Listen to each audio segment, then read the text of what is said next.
안녕하세요. 인제대학교 최인규 교수입니다.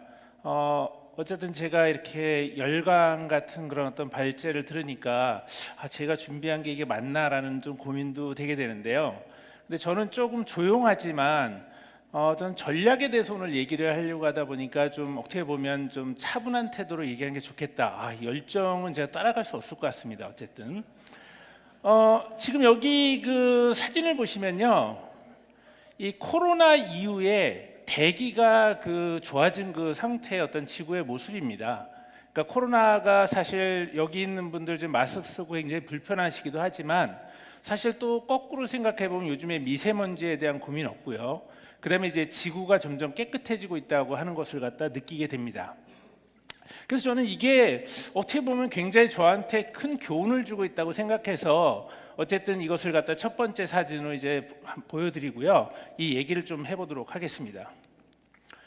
저는 오늘 발표할 내용이 인제지역공원 뉴딜센터와 리빙랩 전략입니다. 자, 지금 저희는 사실 이제 사업이 시작된 지 올해 이제 시작이 되면서 리빙랩에 대한 내용 그리고 인제지역공원 뉴딜센터를 이제 설립을 했습니다.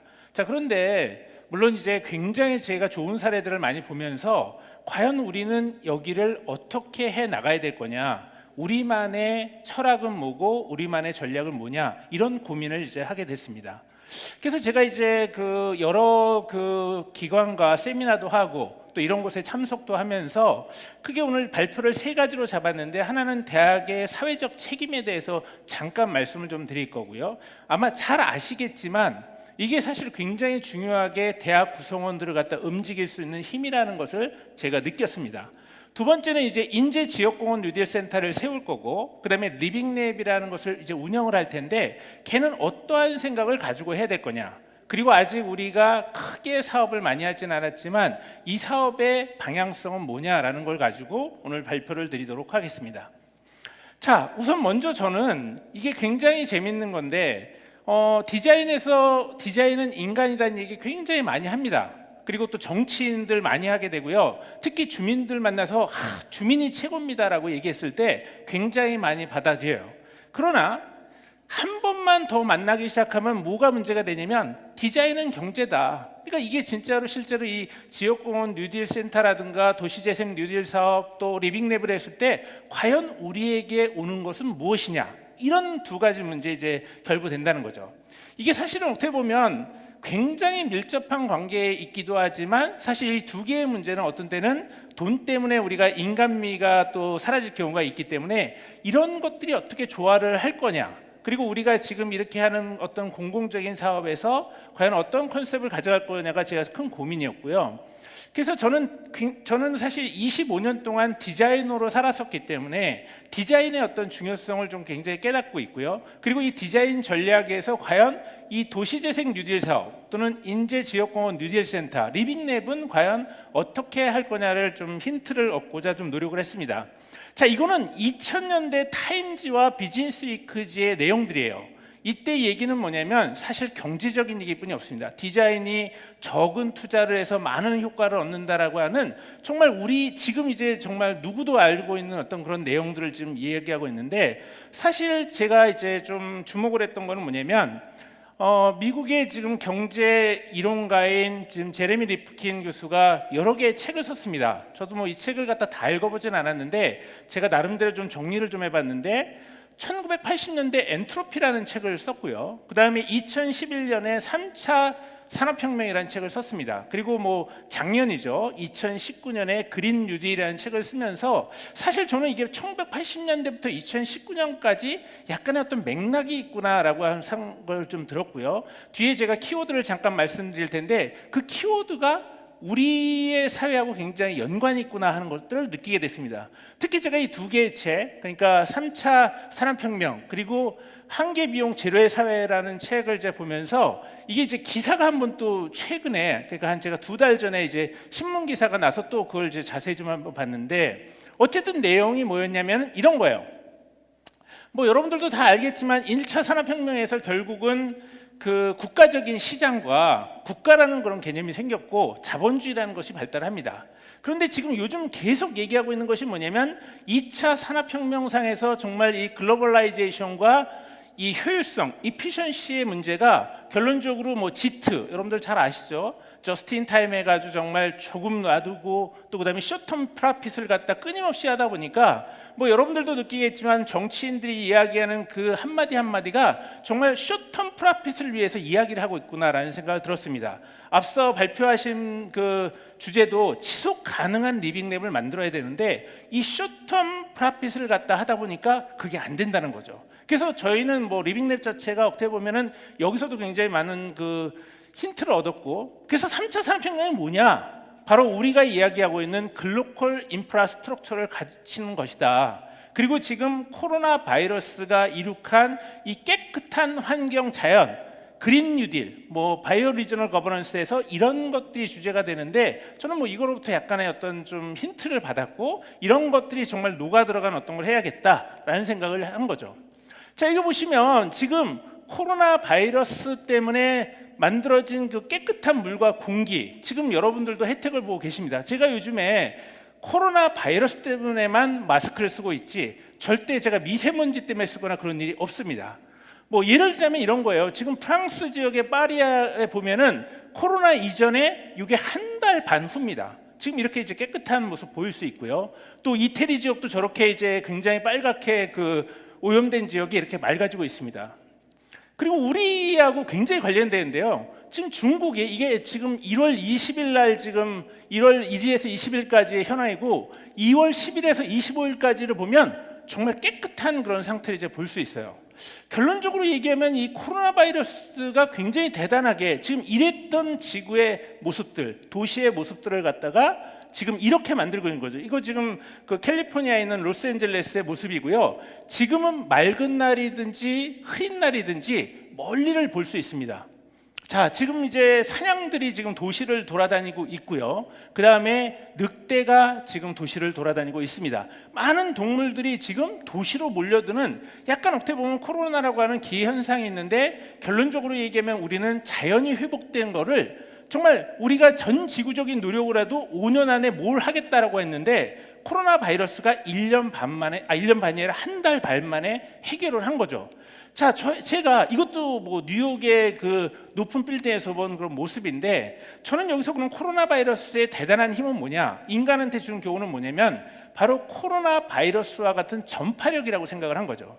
즉 말해서 저는 리빙랩을 하건 아니면 이 뉴딜 사업을 하건 어떤 것들 하더라도 과연 우리의 생각이 전파가 되고 있느냐라고 하는 그 문제에 굉장히 이제 신경을 썼고 그 부분이 굉장히 중요하다는 생각이 들었습니다. 사실 앞서 발표하신 분들은 아마 이런 고민 좀 거쳤으리라고 보고 지금 어떻게 보면 현장에서 그 해결할 문제를 갖다 하다 보니까 힘든 거지 저는 이러한 어떤 그 기반이 깔려야지만 사실 주민도 설득할 수 있고 사람을 움직일 수 있을 거 아니냐. 지금 여러분들 중에 사실 마스크를 갖다가 자율적으로 쓰는 어떤 단계가 됐는데 이런 어떤 단계가 돼야 되지 않느냐라는 생각을 하게 됐습니다. 결국은 이제 전통적인 대학이라는 것은 교육이라든가 연구라든가 또는 그 마지막 엔드 커뮤니티 서비스거든요. 근데 지금 현재는 이 세 개가 어떻게 보면 아우러진 것이 리빙랩이 아니냐라는 그런 결론을 이제 갖게 되고요. 또 신자유주의나 개인적 이윤 추구 때문에 대학들이 경쟁을 하고 있습니다. 지금 우리가 이 경남에 있는 대학들이 결국은 이제 하나의 플랫폼으로 합쳐진다는 거 결국 이 경쟁 심화를 막고 새로운 협력 체계를 갖는다는 그런 얘기죠. 어쨌든 그런 것들을 느끼게 되고요. 사회적 책임이라는 것들을 굉장히 얘기를 했는데 이제는 구체적으로 대학은 어떤 사회적 책임을 가져야 되느냐 또 시민들은 어떻게 사회적 책임을 가져야 되냐 해서 사실 저는 시민의식이라는 말을 갖다가 거의 쓰지 않았는데 최근에는 우리도 시민의식을 가졌기 때문에 코로나를 극복할 수 있고 어떻다라고 이제 생각을 했습니다. 결론적으로 이제 대학의 사회적 책임은 굉장히 다양한 수준에서 있는데 결론적으로는 우리가 이런 다양한 수준의 것을 어떻게 지역과 같이 갈 거냐라는 생각을 이제 하게 된 거죠. 그래서 이런 것들을 갖다가 저희가 경남연구원과 디자인연구소가 이제 세미나를 거치면서 이런 것들에 대한 어떤 교훈을 얻게 되는 그런 과정이 있었습니다. 자, 두 번째는 이제 저희가 그 캠퍼스형 도시재생 뉴딜 사업으로서 이제 어울린 캠퍼스 타운을 조성하겠다. 그래서 주민, 청년, 뭐 대학이 소통하고 상생한다고 그랬는데요. 제가 요즘에 저 제목을 좀 잘 졌다라고 좀 생각을 하고 있습니다. 주민분들이 자기의 이익을 막 얘기를 많이 하다 보면 저희가 청년하고 좀 대학도 살아가지 않아야 될까요? 뭐 이런 얘기하고 있고요. 또 사실 대학에 제가 이 보고를 드리게 되면 주민 청년을 우리는 생각해야 됩니다. 그러니까 이 세 주체가 얼마나 동등하게 같이 움직여야 되느냐, 이런 문제를 이제 고민하게 됐고, 그러면서 이런 어떤 사업지에서의 굉장히 많은 어떤 사건 사고가 일어날 거고, 아마 많은 그 교수님들이 지금 현재 지역에 일을 하면서 그런 어려움이 있을 텐데, 여기서 지금 우리가 생각하는 디자인은 인간이다, 또는 도시는 인간이다, 또는 뭐 예를 들어서 이 인간이다의 가장 핵심은 저는 뭐라고 생각을 하냐면, 역시 그들과의 커뮤니케이션과 유대관계, 그리고 이 우리가 가지고 있는 생각의 전파력이라고 이제 생각을 했던 거죠.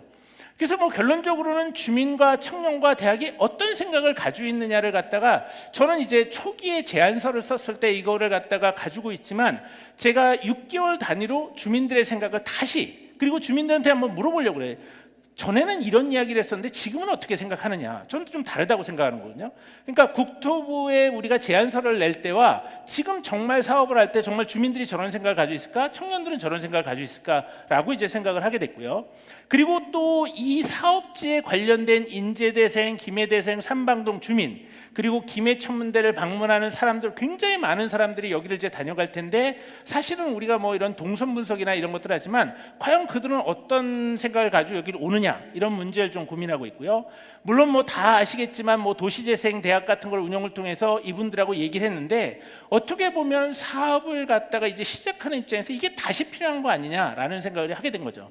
결론적으로 가장 중요한 것은 뭐냐면은 소통의 문제라고 이제 생각을 했고요. 이 소통의 방법은 단순히 저 대학의 문제를 떠나서 우리가 소통의 방법을 개발할 필요가 있다라고 생각을 했습니다. 요즘 뭐 다 아시겠지만 앱이 굉장히 발달해 가지고요, 외국인과 만나서 앱을 켜놓으면 내가 한국말로 얘기하면 스페인어로도 말해주고 그런 시대가 되었습니다. 근데 우리는 지금 지역 주민하고 얘기하는데 결론적으로 같은 언어를 쓰고 있지만 같은 생각을 가지지 않다는 거죠. 그런 문제를 생각을 하고, 또 하나는 뭐냐면, 저는 사실은 마을의 문제를 해결한다고도 생각을 하지만 그 문제 해결의 결과는 문화라는 거예요. 이게 문화적인 단계까지 올라가지 않으면 그건 문제는 해결했는데 결국 아까 말한 지속 가능성을 가지고 없다는 거죠. 결국은 이 지역이 좋은 간판을 갖게 됐어도, 간판이라는 것은 뭐냐면 또 지속 가능하게 아름다운 간판에 대한 의지가 있어야 되고, 그 거리에 그런 문화를 가지고 있어야 된다는 거죠. 그러니까 문화적으로 정착한다는 건 결국 사람의 마음이 변하지 않을 때는 안 된다는 그런 생각을 이제 가지고 있게 되고요. 그래서 이런 어떤 많은 조직들이 있는데 이 사람들을 어떻게 소통하고 어떻게 문화를 만들 거냐. 그래서 저는 요즘에 사업명이 하나하나의 문화라고 생각을 하는데, 교통 문화일 때도 있고 간판 문화일 때도 있고 또는 하천 문화일 때도 있습니다. 문화라는 거죠 이제. 그리고 이제 제가 생각하는 건 뭐냐면, 결론적으로 구슬이 서말이라도 깨어야 보배인데 어떻게 짜야 될 거냐. 사실은 제가 그 협의체를 굉장히 이제 여러 만들어 보면 사실 협의체마다 사실 원하는 것들이 있어요. 그렇지만 이 협의체가 어떻게 만나야 되냐를 좀 고민하고 있고요. 또 그리고 이런 어떤 그 사업 내용에 대해서 제가 디테일하게 얘기하고 있지만 이런 것들을 하나하나 재정의하는 작업이 굉장히 필요했다라고 드릴 수 있습니다. 저희가 그래서 이런 어떤 사업들이 굉장히 많은데, 제가 지금 하고 있는 사업 중에 하나가 뭐냐면, 이게 지금 잘 수행될 거냐는 1단계고요. 그리고 이것이 하나의 어떤 그 주민들의 만족하는 건 2단계인데, 이 한 사업 한 사업이 주민들의 하나의 문화가 될 거냐, 이런 문제를 이제 고민을 하기 시작한 것들을 좀 말씀 좀 드리고요. 그 다음에 이런 그 많은 사업들이 있는데, 이런 많은 사업들 대해서 이제 거점 공간이라는 것이 있습니다. 지금 저희가 거점은 저희가 좀 복잡해가지고 5개 정도가 되는데요. 그 하나하나가 제가 전에는 어떤 방식이었냐면은 여기엔 뭐가 들어가, 여기엔 뭐가 들어가, 여기엔 뭐가 들어가라고 했지만, 지금은 이제 거꾸로 해서 어떤 사람이 들어가냐라는 문제로 굉장히 이제 귀결이 되고요. 이 어떤 사람이냐는 것은 어떤 사람이 이런 거예요. 하나의 예를 들면 저희가 신화 아트센터라는 걸 만들겠는데 거기 소극장이 들어가게 되어 있습니다. 우리는 대학가인데도 불구하고 공연 문화가 없다는 거죠. 그래서 이제 많은 얘기를 하다 보니까 공연팀이 들어가야냐 했을 때, 저는 그게 아니라 이 공연팀을 잘 운영할 수 있는 소극장 운영자가 들어가야 된다는 거죠. 그러니까 적재적소라는 말이 저는 굉장히 중요하다고 생각하는데, 어떻게 하면 사람들을 적재적소에 배치시킬 거냐라는 문제도 이제 고민이 되고 있고, 이런 거점들이 이렇게 그렇게 재편된다고 이제 보고 있습니다. 뭐 어울림 스퀘어 조성을 한다든가 삼거리 문화를 만든다든가 뭐 이런 것들이 있는데요. 제가 이것도 굉장히 이제 좋아하는 제가 공공 시설물 중에 하나인데요. 이거는 그 시카고에 있는 크라운 파운테인입니다. 이게 왜 유명하냐면 뭐 아시겠지만 저기에 이제 저 사람의 얼굴이 있는데 입을 오므리는 순간 저기서 물이 뿜어져 나옵니다. 그래서 이게 이제 왜 사람들이 사랑을 받냐? 저기 있는 얼굴들이 다 다른데요. 매일 달라집니다. 근데 저게 시카고 시민 1000명 정도가 참여해가지고 이 작업을 했다는 거죠. 즉 말해서 주민이 참여하지 않는 일은 사실 성공할 수 없기 때문에 어떻게 하면 주민이 참여해서 그들의 얼굴, 사실 이건 진짜로 얼굴을 넣었지만 사실은 모든 사업이 주민의 얼굴이라고 보는 거거든요. 그래서 그 얼굴을 어떻게 넣어주는 작업을 할 거냐, 그리고 이게 더 세련되게 넣는 방법이라는, 우리가 그런 거 있잖아요. 대놓고 아유 저 사람이 했어라고 하는 것보다 조용히 한 문구를 새겨주는 게 굉장히 중요하기 때문에 이런 어떤 참여를 높이는 그런 방법에 대해서 좀 고민을 하고 있고요. 그래서 이런 뭐 청년의 사회적 경제 활성화라든가 캠퍼스 플랫 조성이라든가, 또는 지금 우리 학교 앞에 지금 인제 지역공원 누딜센터를 이제 세우게 될 텐데, 물론 이거는 이제 저희가 사업을 짤 때 어떤 그 조감도지만 이게 진짜 그 주민들이 올 수 있고 대학이 밖으로 이 사업을 하기 위해서는 어떤 방식으로 이제 건축물이 지어야 되느냐, 이걸 좀 고민하고 있고, 포스트 코로나 시대에 지금 중요한 것 중에 하나가 사회적 거리두기 또는 생활 속의 거리두기, 동선 분리, 그리고 우리가 지금 현재 마스크를 쓴 거지 이런 것들을 어떻게 할 거냐는 문제를 저희가 지금 현재 제가 그 건축사분하고 또 주민들 만나서 계속 설득하고 있는 게, 자, 사람이 많이 들어가고 교육 공간이 넓은 게 중요한 것이 아니라 어떻게 하면 사람들이 같이 오래 있어도 괜찮은 장소냐. 근데 물론 이제 제가 건축사한테 이런 얘기를 했어요. 저 건물 좀 마스크 안 쓰고도 생활할 수 있게 해주세요 그랬더니, 그러면 사람들 보기가 힘든데요, 뭐 어쩌고 해서 뭐 제가 약간 우스갯소리로 그런 부탁을 했는데, 그 속에 있는 얘기는 뭐냐면, 물론 코로나를 극복하고 싶은 마음도 있지만 코로나와 같은 어떤 이 상황에서 과연 우리는 어떤 그 공간에 살 거냐, 이런 문제를 사실 좀 꼬집었다고 생각을 하고요. 어쨌든 이런 어떤 다리라든가 이런 것들에서 대학문화 일자리 창출하고 빅데이터 기반의 스마트 시티 조성하고 스마트 서비스 하는데, 역시 지금 제가 경남대학교 그 사례를 보면서 굉장히 감동을 받았는데, 결국은 이제 커뮤니티 베이스 러닝을 하거나 커뮤니티 인게이지 러닝을 해야 된다는 거죠. 지금 우리 학교 같은 경우에도 뭐 캡스톤 디자인이라든가, 또는 뭐 예를 들어서 아까 리빙랩 수업이라든가, 또는 저 CBL 또는 CEL 같은 수업들이 지금 만들어지고 있는데, 이게 진짜로 아까 저 앞에 있는 제가 고민했던 내용을 가지고 들어가야 된다는 거고요. 특히 여기 있는 교수님들은 USR, 즉 대학의 사회적 책임을 갖다 느껴야 한다는 거죠. 그래서 어쨌든 저는 지금 이 교육 모형을 바꾸고 싶은데 뭐냐면, 선생님이 또는 대학이 주민과 어떤 문제를 풀어가는데 사실 주민의 일자리, 주민의 삶, 그리고 주민의 놀이 속에서 해결을 해 나가야 된다는 거고요. 또 하나, 이런 어떤 문제를 해결하는 과정에서 이것이 어떻게 하면은 퍼져나갈 거냐. 그리고 또 하나는 뭐냐면, 지금은 너무 많은 지식 폭발의 시대예요.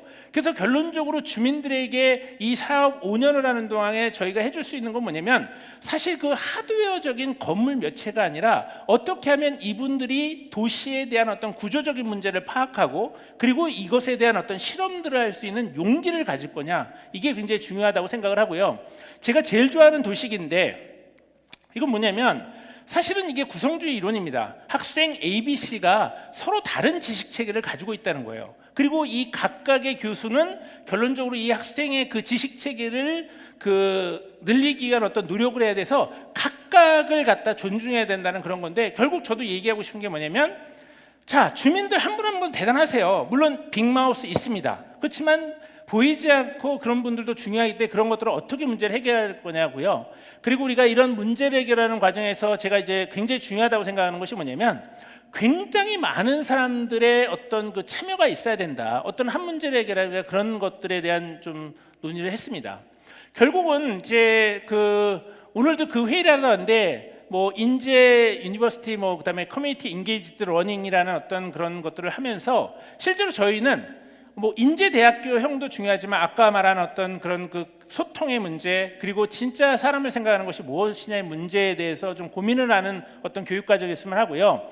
이것이 단순한 경제가 아니라 정말 인간의 문제로 다시 돌아왔으면 좋겠고요. 그리고 이것이 안전의 문제, 그리고 배려의 문제로 좀 발전했으면 좋겠다라는 생각을 하게 됩니다.